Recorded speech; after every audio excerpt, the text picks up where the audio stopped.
And I'm going to present the results or the findings of my PhD dissertation to you in a moment. But before that, I also am going to tell you about my career and how I got here. Because when I was preparing for this talk, I asked my students, what do you think people want to know? And they said, well, it would be nice for them maybe if they want a career in forensic phonetics or to do casework in the future or to do a PhD, to know how they could achieve that. So I prepared a small pathway of my career so far, and that I'm going to present that. And then after that, I'm also going to present, of course, the results of my dissertation. So first, I'm going to tell you who I am or what I did, my background, and I realized that for every opportunity I had, there was a failure behind. So I'm also going to give you, and I hope that this gives you hope, that every time a door closes, another door opens. It's a cliche, but it's really true. And then in the end, I will also, of course, tell you everything about the multilingual aspects in forensic phonetics. And yeah, is it really possible to conduct multilingual forensic speaker comparisons? So the main message of the first part of this talk is one thing always leads to the next. Even if you think at the moment it doesn't, it probably does. And even if it doesn't directly lead to something, it gives you time and energy to spend on something else. So I'm going to talk you through this career path of mine. We will zoom in into different aspects of it later. And well, behind it is the story of anytime there was, what you could call a failure. I just continued trying, and then there was a great opportunity lying ahead. So I started in 2010 actually to study, and I did communication and information studies because I liked languages.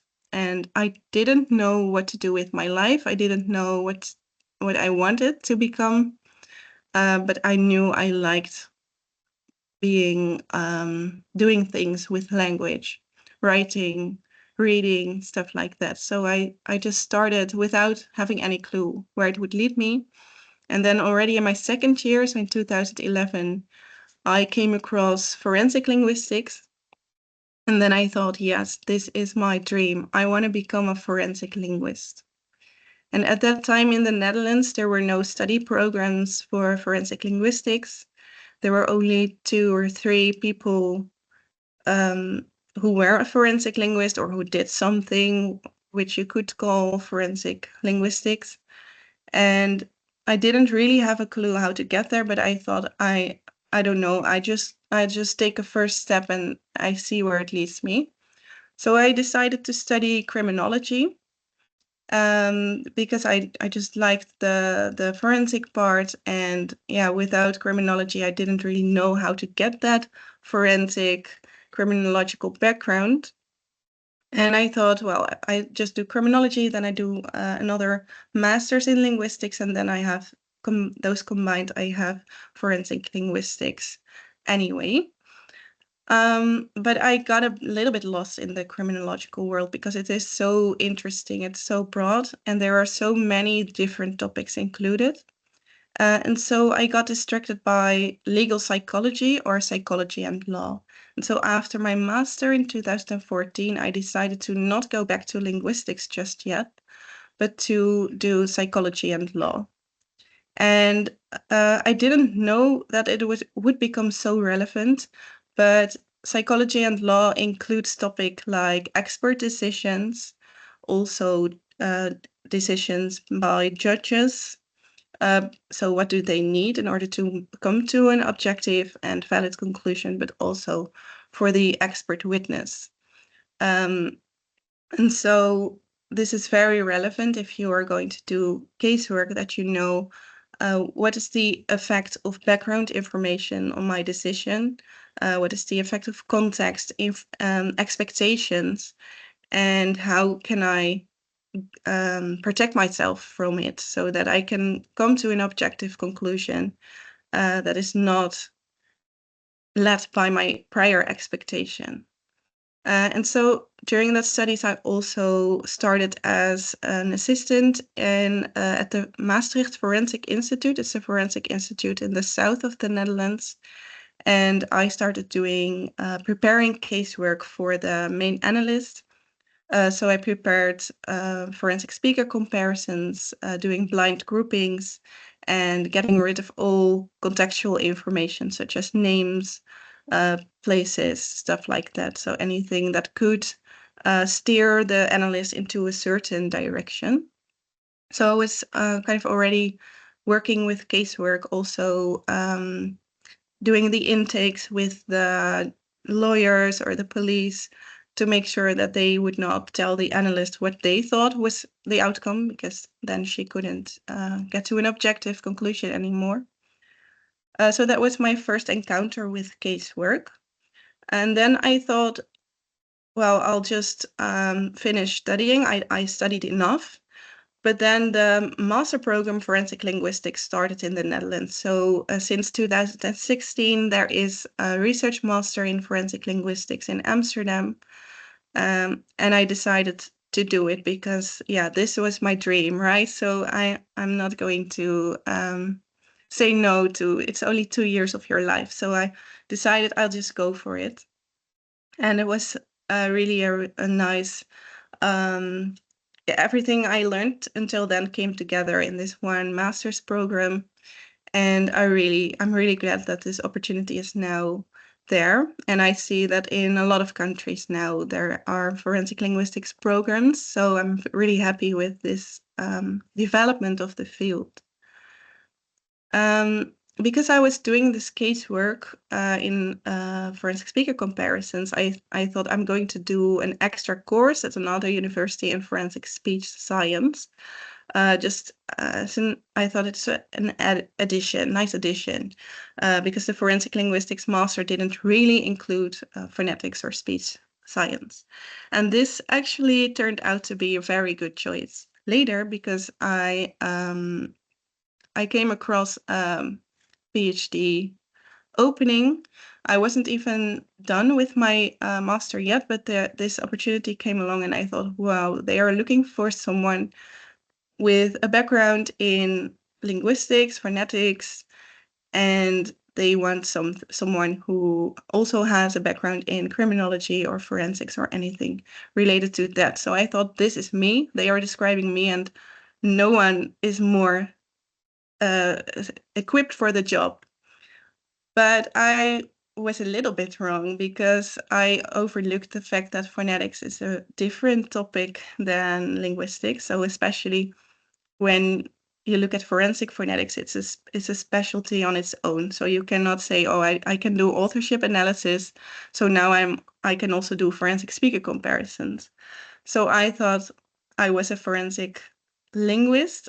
Yes, I was, but that is not the same as forensic phonetics. So during my job interview, they asked me, okay, you told us about all your experience with phonology in your bachelor and master program, but can you tell us also about your experience with phonetics?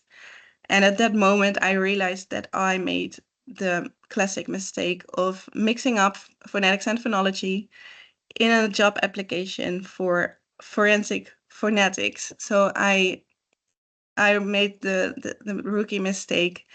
Everyone knew this is not a phonetician. She's even mixing up phonetics and phonology, like the basic thing you need to know. So I thought I messed up, and I thought they are never going to hire me.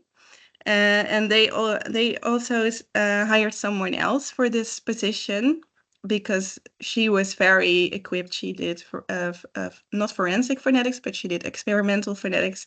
When they asked me, what's your experience with experimental phonetics, I'd never heard of experimental phonetics. I heard of experiments, I heard of phonetics, but not this combination. That was not part of my background. And so they hired for this PhD someone with a background in experimental phonetics. She was perfect for the position. But they also thought, yeah, this background in criminology is quite unique, and yeah, the usual linguist doesn't have that. And so they changed their grant proposal. They wanted to hire a postdoc as well, but they said, would you want to do this project? We actually meant it to be a postdoc, but we can spread it over 4 years, and then it is a PhD position. So I started this PhD simultaneously with the other PhD. She taught me anything I had to learn. So now I can say that I am a forensic phonetician. And yeah, I think it was because in this case, it wasn't even a bold move. It was an honest mistake. So I didn't realize that forensic phonetics was not part of forensic linguistics. But it does show that sometimes, even when you think I don't tick all the boxes, but you have a large part that is quite unique for you in comparison to other candidates, maybe, that it's still worth just trying. And in this case, it turned out quite well. So we are now here. So in 2018, I started my PhD. We are now in 2025. So you're probably wondering, okay, if your dissertation is still not quite finished, what have you done? So I started in 2018 working on the project that I'm going to present you in the second part of this talk. And for this study, I am comparing speech of speakers in 2 different languages. So in the native language, Dutch, and in the second language, English.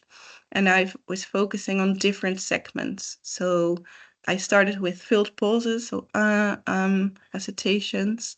And then after that, I was going to focus on maybe vowels. Didn't do that in the end, but especially also consonants.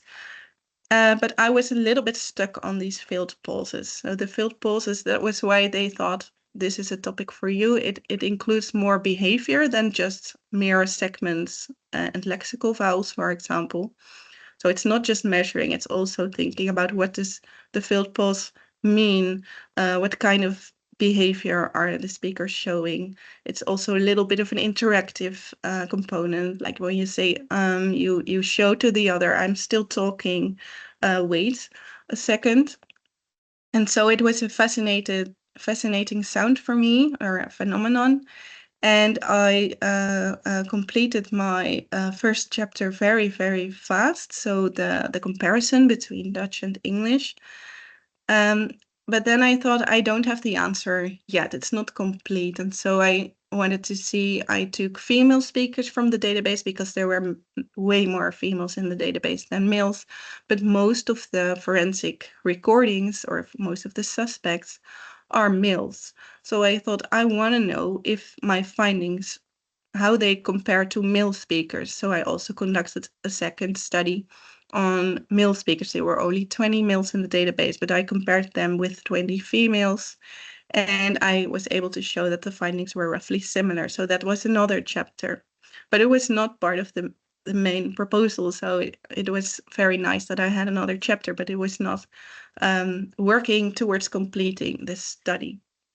And then I also thought there were some people in the database who were recorded 3 years after the first recording.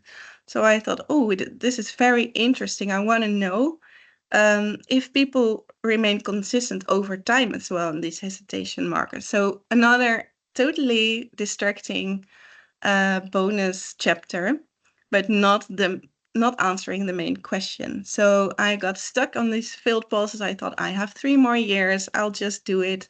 I'll just focus my first 2 years completely on these filled pauses. And I liked it way too much, basically, to continue to the next chapter about bilabial nasals. Yeah, maybe you find it more interesting, but I find filled pauses way more interesting than bilabial nasals or voiceless sibilants. So I spent way too much time on that. I was speaking also in webinars about filled pauses. not even related to forensic speaker comparisons anymore. So I was having the time of my life. But then COVID came, and I was sitting at home, and there were no talks anymore, no conferences, a few webinars, thankfully. So I had already some experience with webinars before COVID, so that was also very handy. But I was at the the boring part of my dissertation, and I was home alone without any support from my colleagues, without any deadlines because there were no conferences. So yeah, you can just take however long you want. And I got stuck. And so this is why my dissertation is still not finished. I'm finishing it this week. So you can finish even though you think, okay, I can't do this anymore. You will. But I did different things. So when I was sitting at home and I thought, oh, I don't want to just write. I want to do casework. I want to do more practical stuff. There was a job opening at the Netherlands Forensic Institute. It's the main forensic institute here, and they have a department with forensic speech scientists. And I thought I'd just apply. I have spent like 2 years now on forensic phonetics. They cannot say I'm not a forensic phonetician anymore, so I'll just apply. But they said, no, you are just focus on this PhD, just finish your dissertation, and then you can come back and maybe you're there then, but for now, just finish it. And I asked them, what can I do to become the person you're looking for? But all they could say was to just do exactly what you did, what you are doing, go to conferences, do trainings, finish your dissertation, and then we can talk again. So that was a little bit of a disappointment because I thought, well, I can do 2 more years of the same analysis, but I'm not going to learn so many new things. So I felt I'm not sure if in 2 more years of the same stuff, I will be equipped for it, and maybe they will always see me as this person coming from forensic linguistics, not being a phonetician, and maybe this is just not my future. Maybe they will never accept me in their team. But then the same month, one of the persons on this commission who had the job interview with me, she was a teacher of the forensic speech science course at Leiden, which I followed, and she said, hey, do you want to be my co-teacher because the other person is stopping? And because of that, I felt, okay, so I may not be ready for the Forensic Institute yet, but she does allow me to teach a master course in forensic speech science. So she must not think that I'm a complete noob still, because otherwise she wouldn't invite me as a teacher. So this was really, I think because of my application, she thought, oh, I can ask you as a teacher. Maybe she also felt a little bit sorry, but at least she saw my motivation, also my experience with the webinars, because this was still in COVID times. She had to do online lectures. She was really not looking forward to it. She didn't know how to do it. And she said, let's do it together as a team, and you can help me with the online stuff.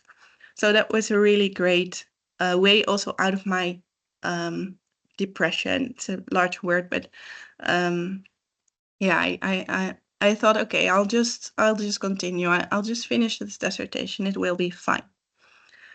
But then another job opening showed up. It was at the behavioral analysis unit of the Dutch police. And I thought, okay, I suppressed this small dream, but during my psychology and law studies, I thought, well, this may be even cooler maybe than forensic linguistics. Because of shows like Criminal Minds and TV shows like that. And I thought this is the ultimate job. And I thought, I don't know if they would take me because I did not do a bachelor program in psychology. I only did the psychology and law 1-year master. But I want to know if they take me seriously. So I applied for a job, and then I was invited for a job interview. So that was for me a big win. And they invited only 4 persons from like 100 applications. And then they said, okay, it was very nice, but we want someone with clinical experience who we can have start tomorrow. You need too much training because you don't have this background in psychology, only the legal psychology part, but not enough. But this did give me the confidence to apply again when I saw a similar application or similar opening for the national unit. And this national unit also invited me for a job opening. I would never have applied for that if I didn't try it first at the local police. And they said, okay, this was a very nice talk, but again, we are looking for someone who can start immediately. The caseload is way too much. We do not have the time to train you. But then they called me a few days later and they said, yeah, we do have a couple of letters from an unknown person, and they sent a lot of letters to the police with all kinds of descriptions of threatening situations, and we want to know who this person is. And since you are a forensic linguist, maybe you can help us and look at these letters. So they didn't hire me for their team as a psychologist because I'm not, of course, my background is not psychology, it's mostly linguistics and criminology. But they did hire me for casework, and from that moment on, I was also registered as an expert witness with the Dutch police. And I've been doing casework since then. So it's really because of this failed job interview, failed in terms of I did not get the position I wanted, but now I may have something even better because now I do casework in forensic linguistics. This is really what I was trained for and what I was dreaming about since 2011.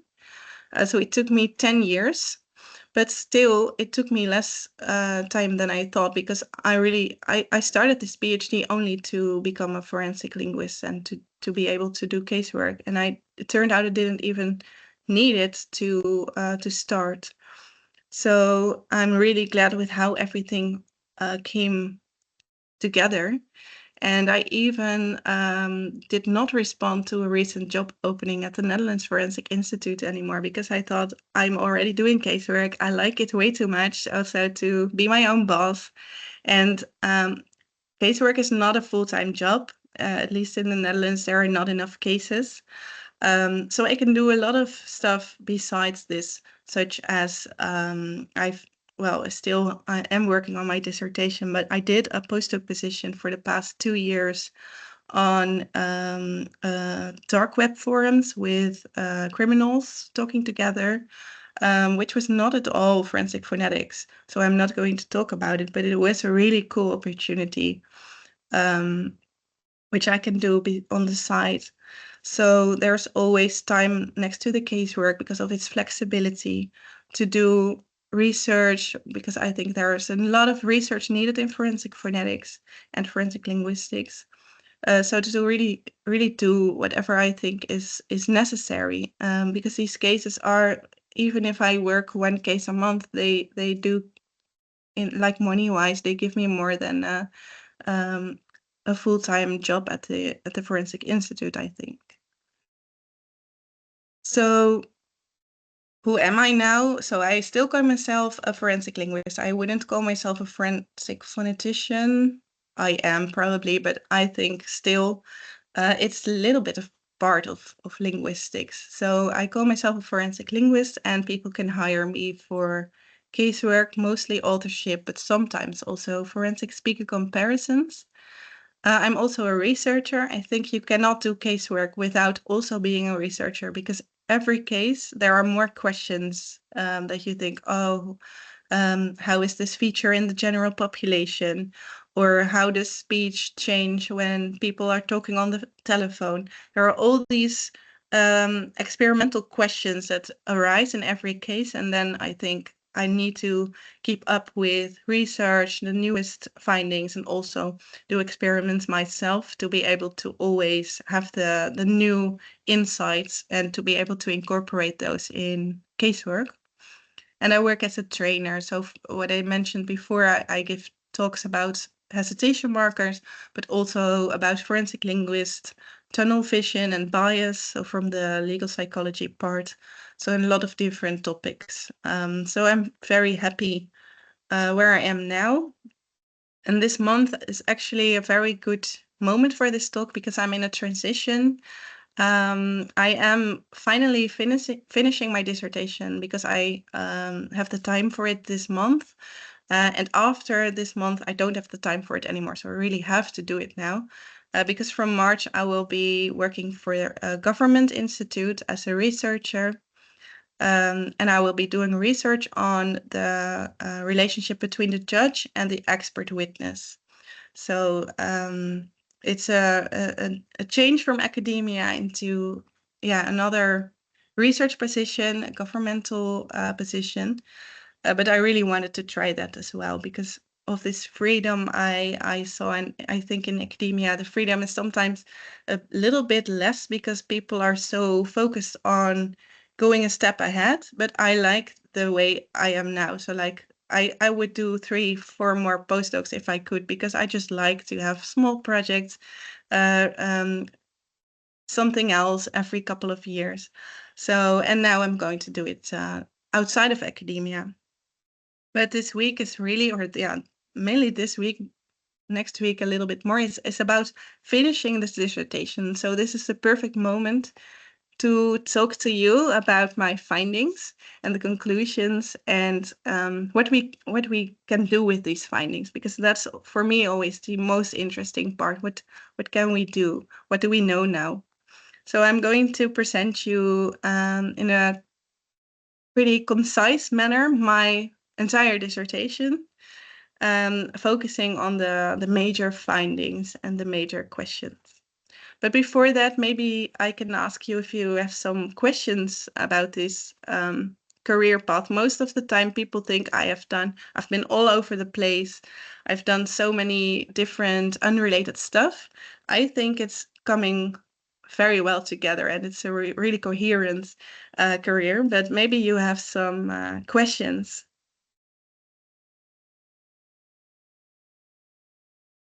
Do we have any questions from the students so far? I mean, I'm really proud of you, Micah. I mean, I really love how it's not like you're going over the place. It's just you try all the possible opportunities at the time, right? And this is the main point, because sometimes we don't know how the path in front of us, but we just need to take the first step and do something. And I always find that opportunities comes to the people who are well prepared for it.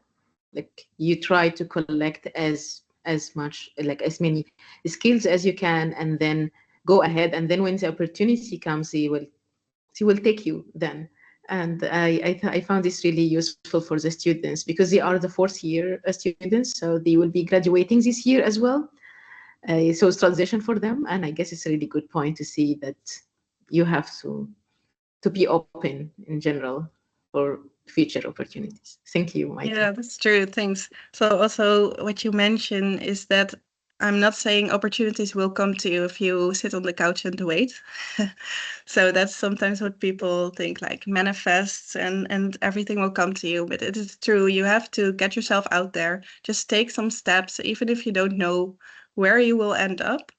People see you. And also, if I wouldn't have said, oh, I want to become a forensic linguist and I want to do a PhD, then I wouldn't even have known about this position, because people always say to you, oh, and I saw a job opening. It may not be fully your thing, but I'll just send it forward anyway. And then that is how you also create your own opportunities.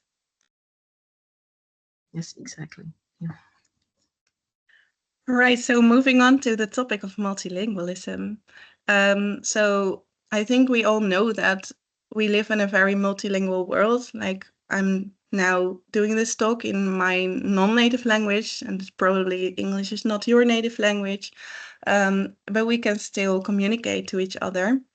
And in the Netherlands, even more than 4 out of 5 citizens speak more than one language. So almost everyone is multilingual. And we also see this reflected in casework. So when you ask forensic institutes in several countries, they all say, yeah, we encounter more and more casework, speech evidence in multiple languages. And still, most studies on speaker specificity and forensic speech science, forensic speaker comparisons, they focus on monolingual settings. So the majority of the work is done in English. Sometimes they are monolinguals, but even if they speak multiple languages, this is completely ignored in most of the studies. And also in casework, the Code of Practice of IAFPAITS, the International Association of Forensic Phonetics and Acoustics, they say members should exercise particular caution with cross-language comparison. And although we do not know exactly what this should mean, particular caution, a lot of people interpret this as, oh, we should never do this. So if we have casework, case material, and some of it is in a different language, we should just disregard it and exclude it from the analysis. But sometimes this leaves us with not enough material to conduct a comparison. And so I was thinking for my introduction about, why should we even care? We could say from the start, we don't do this because speakers change when they talk in a different language. Some of the characteristics change. We do not know exactly which, but it's not reliable. We shouldn't do it. But you could also say, what would be the consequences if we still conduct a comparison, even without looking at any of the features? I'm going to do that later. We can theorize and hypothesize about what would be the real world consequences. So we see here some fingerprints, but it's the same principle where you are comparing like traces on a crime scene, and then you have a reference sample and you're going to compare it. And if we do that with 2 fingerprints, it's exactly identical. If these are 2 speech samples, of course, it's not identical because people say different things, but the characteristics and the measurements we do, for example, in melody or pitch of the speech or words that are uttered a lot of the times, we will see 2 findings that are pretty similar because there are some speaker-specific properties in the speech. Then if 2 samples are in different languages, we will probably get 2 different pictures because some of these characteristics will shift. And even though it's the same speaker, they may show different features. So maybe their melody and their pitch shifts. And then you could say, okay, then we should never do this because we will get 2 different pairs anyway, 2 different samples. And then the conclusion may be always, oh no, it's not the same speaker, even though it is. And I want to invite you to think for like half a minute about what the consequences would be if we have a guilty suspect. So for now, we know that they are guilty. And we have 2 samples. So one is in their native language and one is in their second language. And we are going to compare these samples. What is the conclusion that you would probably draw if you would conduct a forensic speaker comparison? And you can think about this for yourself, or maybe someone wants to say something about it, but at least think about it.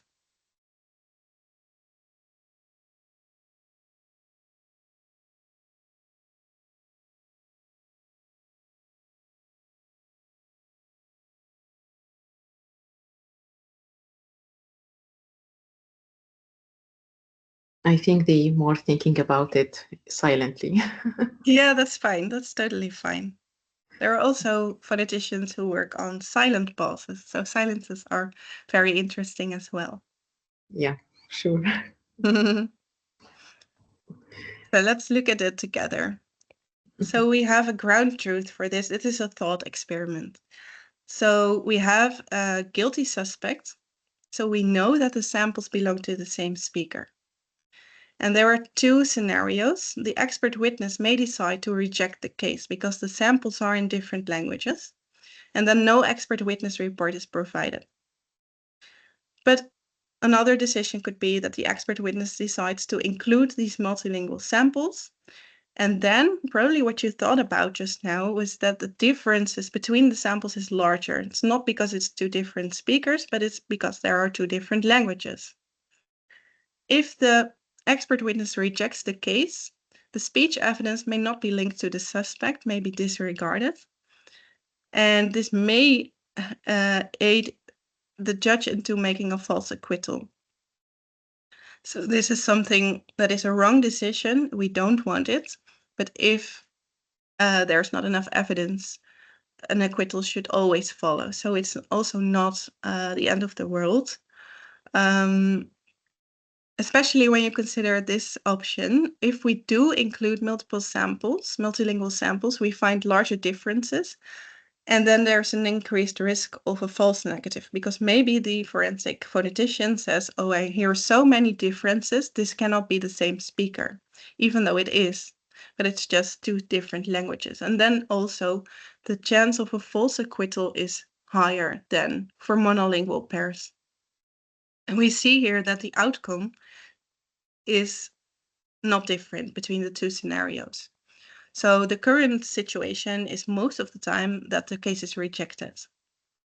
If you do the analysis anyway, the outcome in terms of the real world outcome, even though you may think maybe my findings are not completely valid, or I'm not sure where the differences come from, but at least you're not contributing to a different outcome than when you're not looking at the case.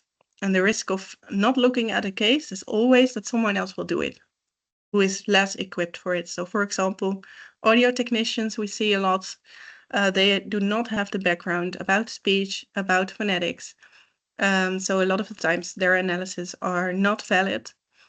But also a judge may think, well, I have ears myself, so I'll just take a listen, and they just listen to it themselves. And then because of also expectation bias and stuff like that, they may come to a very invalid conclusion. So I think not taking on a case is could always have side effects that you do not want.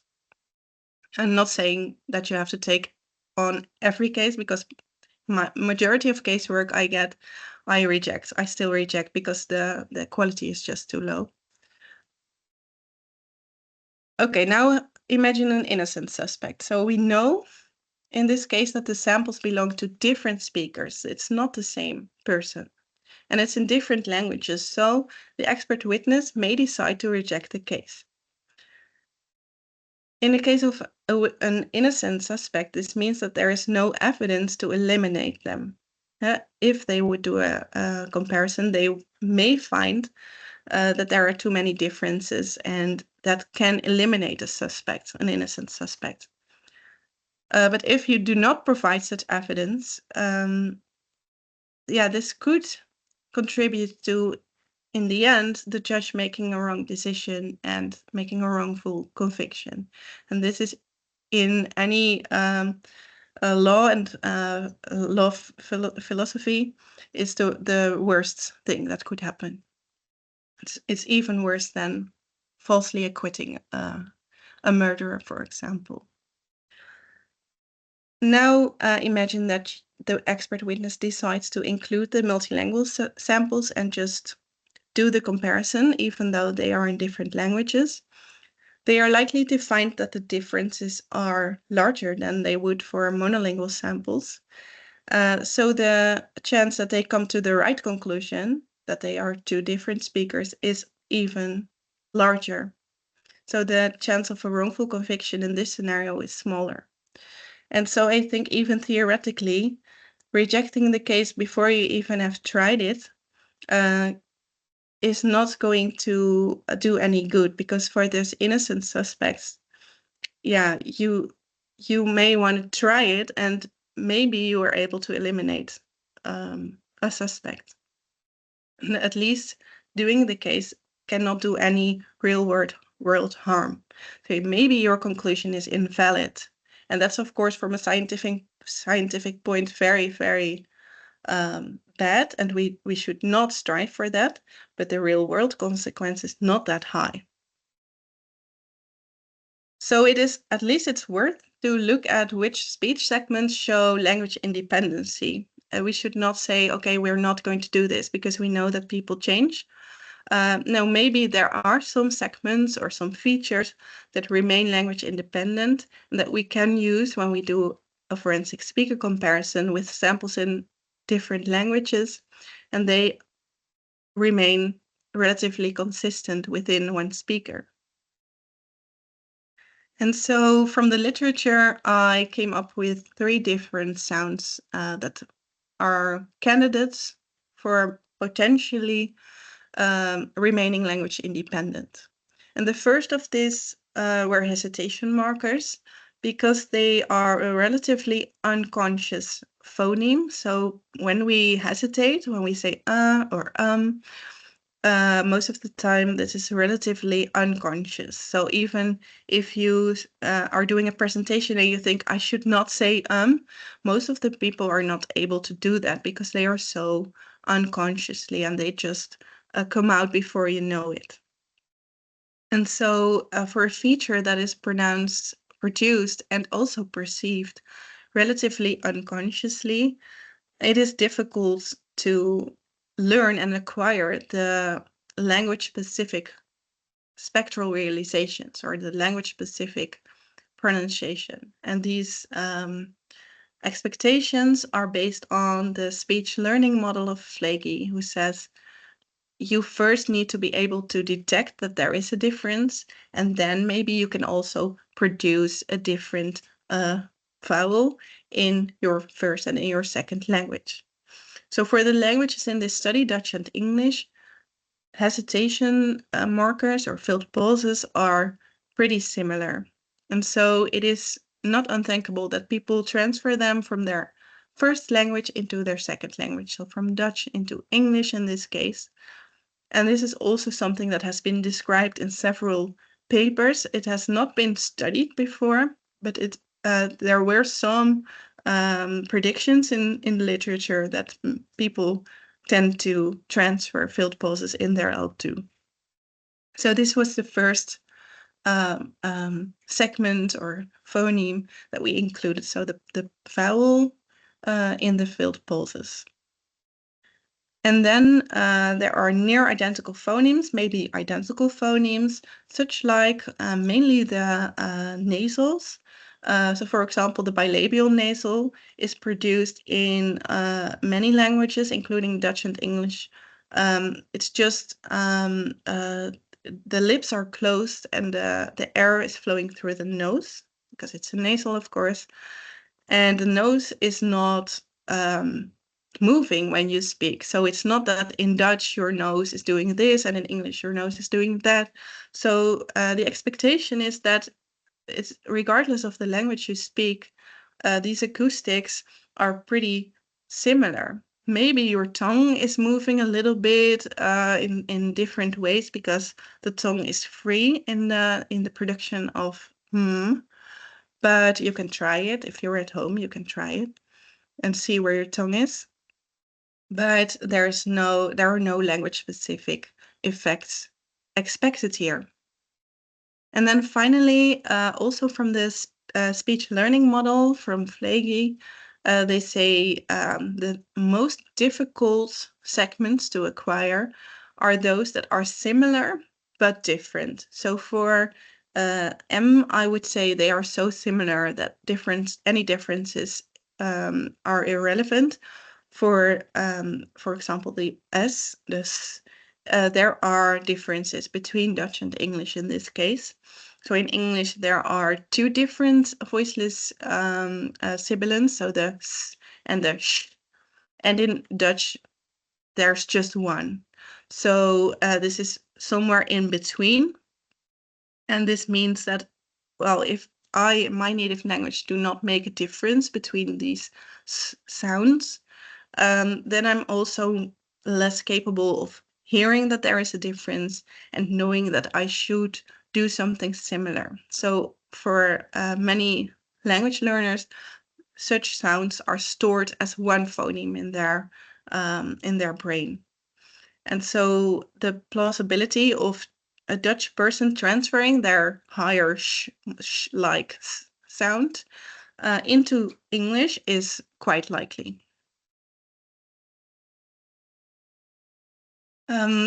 Besides the language effect, we included context effects in the study, because the position of a sound is relevant because of co-articulation. So if, for example, the M is found in different contexts in Dutch versus English, then we may find differences that can be attributed to the context or the co-articulation, rather than the mere fact that they are speaking in a different language.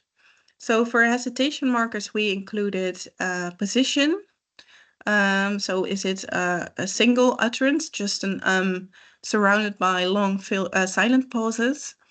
Or is it an at the beginning or at the end of a sentence, or maybe a mid-utterance hesitation marker? Then for the nasal, for M, we included whether the preceding and following sound were back versus non-back. And for S, we included whether the preceding and following sounds were labial versus non-labial, because from prior research, these were the factors that are expected to have the largest effect on the pronunciation or the spectral characteristics of M and S. So as Omnia already said in the introduction, the speakers were taken from the LUCEA database, and these were speakers from University College Utrecht. And university colleges are academic study programs where people do not choose one direction, so not one study direction, but they can combine different subjects. So for example, they can study psychology and linguistics in one study, and they are highly selective. So people are selected based on their grades, and also in particular on their English proficiency, because the official language at University College is English. So the language in all classes, but also on the campus, because it's an international society. So even though over 60% of the students are Dutch, they are, well, not allowed is a big word, but they are expected to speak English wherever they are on campus, so in the hallways with each other, with their teachers, etc. And so the largest group from this database was selected, and these were the people with L1 Dutch, so the native language is Dutch, and they were all recorded, all speakers in the database were recorded in English because of the fact that that is the official language there. They were around 18, so they just started their bachelor program at UCU, so University College Utrecht, and they were female because this was also the largest group I could find, so there were way less males in the database. So they were quite similar in terms of background characteristics, and also in the native language in Dutch, they did not have an audible accent, so they spoke more or less standard Dutch. And well, in their L2, they were of course selected based on that, so they had a pretty high, or at least above average, proficiency. So keep in mind that this may also affect the findings, so the conclusions, because if people are less proficient, the findings may be different. So let's start with the findings for the filled pauses. So the thing that I have been fascinated about for at least 2 years, obsessively working on and We looked at position effects, as I said before, because they affect the spectral realization of a and And we found that single filled pulses are the longest. So if people make a longer filled pulse, they are most of the time surrounding it also with silent pauses. And filled pauses at the start of a sentence or of an utterance had a higher fundamental frequency and a higher first vowel formant. And then if they were in the middle of the sentence, they were the shortest because people want to complete their sentence. So they want to continue speaking as soon as they can. So the mid-utterance filled pauses are way shorter than, for example, those single utterances. And then for the end, there were no specific significant characteristics. First of all, we looked at, we compared those speech samples in Dutch versus English, and we looked at the proportions. So whenever people hesitate, they can say or and there are some factors that may predict whether it is an or an but there's also some kind of freedom. So most of the time, whenever someone says they could have also said So the distribution turned out to be language dependent. So in Dutch, the speakers used in the majority of the cases, and in the rest it was and in English it was about 50%. So we know also that in native speakers of English, they use more often. So their is more appropriate. So even maybe you didn't know that, but even if you are not even interested in the forensic speaker component of this lecture, you can take away from it that if you speak in English, is the more appropriate filled pause. So whenever you hesitate and you attach this nasal, you sound already more English. So these Dutch speakers, even though and filled pauses are a relatively unconscious phenomenon, they did change their proportions. So they did use more often in English. So this is not a thing that remains stable. So in terms of proportions, this is really interesting for language acquisition, so for language learning. But for forensic speaker comparisons, we can say, okay, this is something that people change when they talk in a different language and they adapt it to the language-specific filled pause type. So there's no transfer here. But let's look at the spectral realization because that is a little bit more interesting what is happening there. And what we see here are the models from the linear mixed effect models. And only for now, I think is not in this presentation because it was quite similar. So the models were built separately for and what I show here is only the language effect. So we saw that the F1 and F2, so the first two vowel formants that also correspond to the shape of the mouth during the vowel, they change.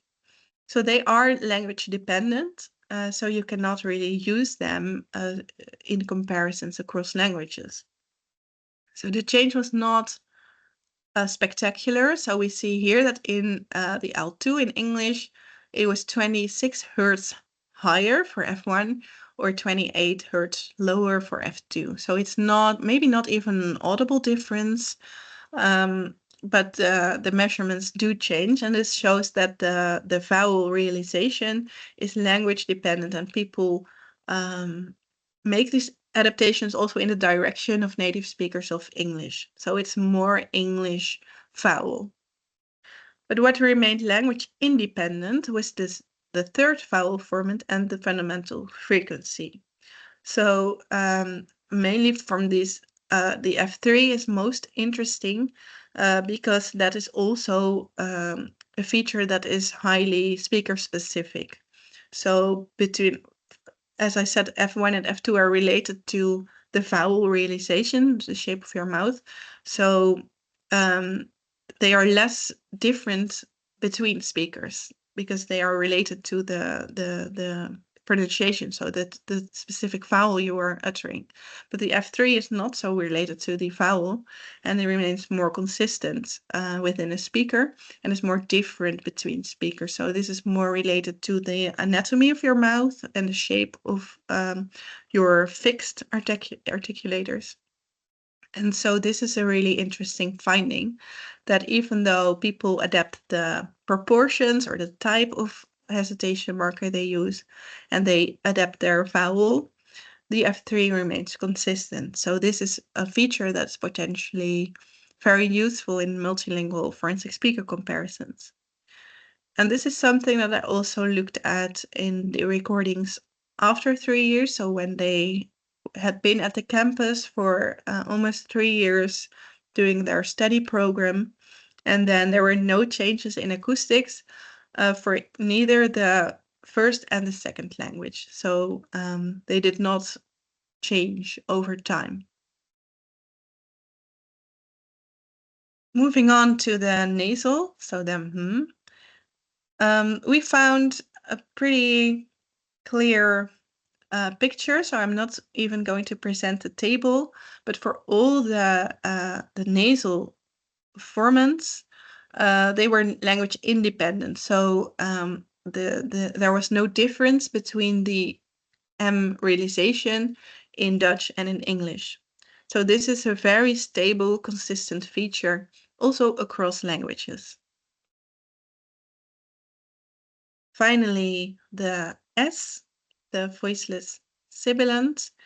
This was a little bit less useful because the only thing that was language dependent was the second spectral moment, so the standard deviation.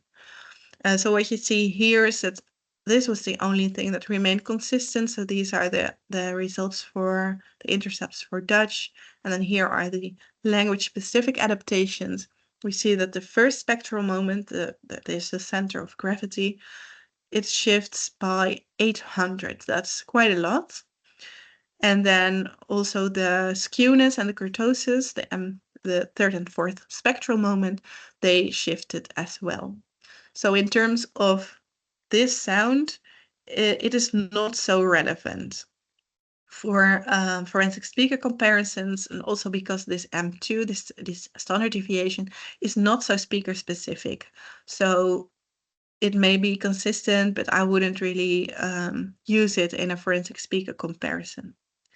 What is interesting is that when the right context was labial, the language effect was smaller. So then it was a little bit more consistent across languages. But we also know from other studies that when you only select tokens with a very specific characteristic, so for example, when the right context is labial, then there are less tokens and the strength of evidence will be lower. So it is always good to include as many tokens as possible. And then if we do that, the S is not so useful. I wanted to include a more relevant picture here, but I see that I forgot. I also looked at the likelihood ratios. So using a likelihood ratio approach, and then looking at the strength of evidence for the different comparisons. And here I looked at a situation where all the pairs or all the samples in the comparison were in Dutch, so in the L1, and also when all of the samples were in the L2 in English, though they were not different. So if you use L2 speech, it's equally good as L1 speech, as long as all the samples are in the same language. And then I also included, of course, the cross-language pair. So, for example, the test language was Dutch, and the training language was Dutch, test language was English, reference sample was Dutch, and then all these different combinations of training, test, and reference language. And then we see that monolingual comparisons perform better than multilingual comparisons. So as you can expect, of course, any mismatch is expected to lead to a degradation in terms of, for example, strength of evidence. But still, the difference was not too large. And when we only included language-independent features that we found in the previous studies, then it was better than when we included all features. So most of the time, I said this before, most of the time we find that if we include only a selection of tokens or features, that it performs always a little bit worse than when we include all the information we have. But here in these multilingual, these cross-language pairs, when we only include features for which we know that they are language independent, as we found from previous work, then the degradation in comparison to monolingual comparisons is less. And so it is always good whenever a multilingual forensic speaker comparison is conducted to also look at a reference corpus to see which are the features in these languages that remain relatively consistent. And of course, this could also be done based on the theory or based on predictions, but it is good to only include those features that are expected to remain relatively consistent across languages. And then the degradation is not too bad. So I'm not presenting the strength of evidence because we only use these 3 segments. So it's not way not good enough to draw any conclusion in a real case. But if you have many features, then I think it will be enough to perform a multilingual forensic speaker comparison.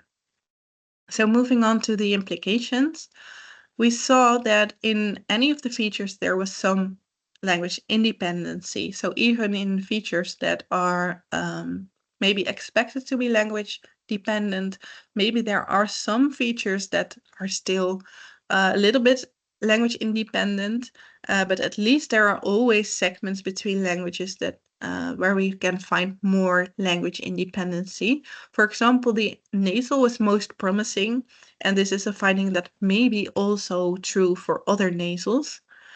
And then and as only some spectral moments, spectral measurements, but mainly for the F3 was really a promising feature.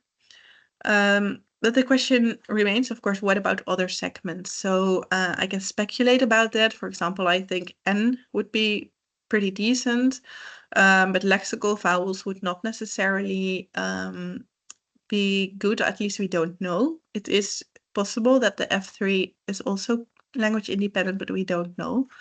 And for fricatives, plosives, I think the results are so not promising that I would not necessarily look into that further. So I would focus on nasals, vowels, and hesitation phenomena. Caution is, of course, still advised. So whenever you have enough material in one language, why not use it? It's always, scientifically speaking, more clean situation and more clean comparison to conduct. But if there is not enough material, I would advise people to at least try to do the analysis and listen to the material, do measurements and see what happens. But of course, only one language combination was tested, so only Dutch and English. This is a language combination that is pretty similar. They are both Germanic languages, so they are very closely related to each other, and that means that there are also more commonalities to be found in these languages. So this could mean that for other combinations, language independency is more rare. However, also because people in the Netherlands pretty much all speak a decent amount of a decent proficiency in English. it would have been interesting to see people who are less proficient, because it could be that then those speakers transfer more sounds and characteristics from their native language into their L2. And that for them, even more language independency can be found. We, of course, also tested females, except for one small exception with the where we included 20 males, but mostly we included females only.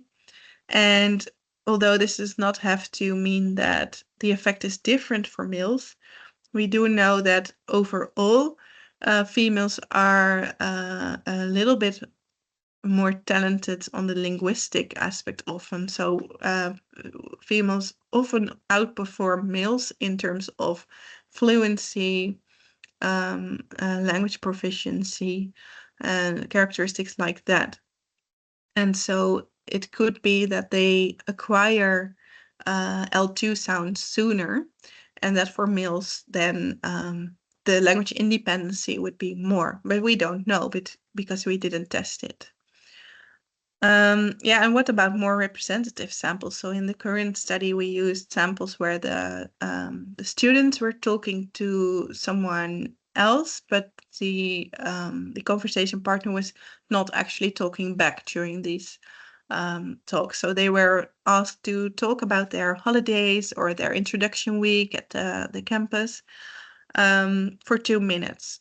And this is, of course, a little bit of a unnatural situation, because most of the time our conversation partner responds, asks questions, tells things themselves.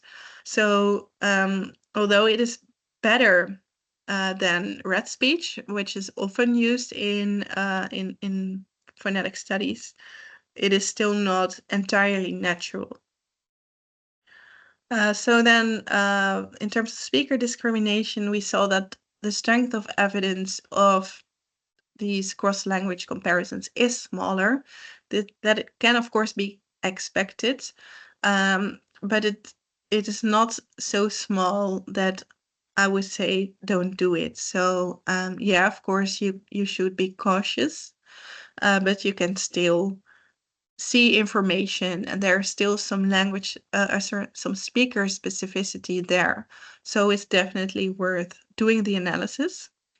And finally, worth mentioning is that for any of the models, the by-speaker slopes for language were included in the optimal model. And what that means is that any effects that we found for the language is different for the speakers. So some speakers may change more than others when they talk in their L2. Some of them may even change into the opposite direction. So it is not that you can say, okay, we perform a standardization and we just, whenever people talk English, we do minus 20 hertz. It's different for any of the speakers. So each speaker is speaker specific also in this language effect. So that makes it a little bit more complicated even, and also means that we should basically do more studies on multilingualism in forensic speech science, and not just focus on the more easy, clean, monolingual situation, because it is not realistic in the world we live in. So that was what I wanted to share with you. If you have any questions, feel free to ask them. And also, if you think of them later, you can always send me an email or through Omnia, ask a question, and I will get back to you whenever I can. So thank you very much. I will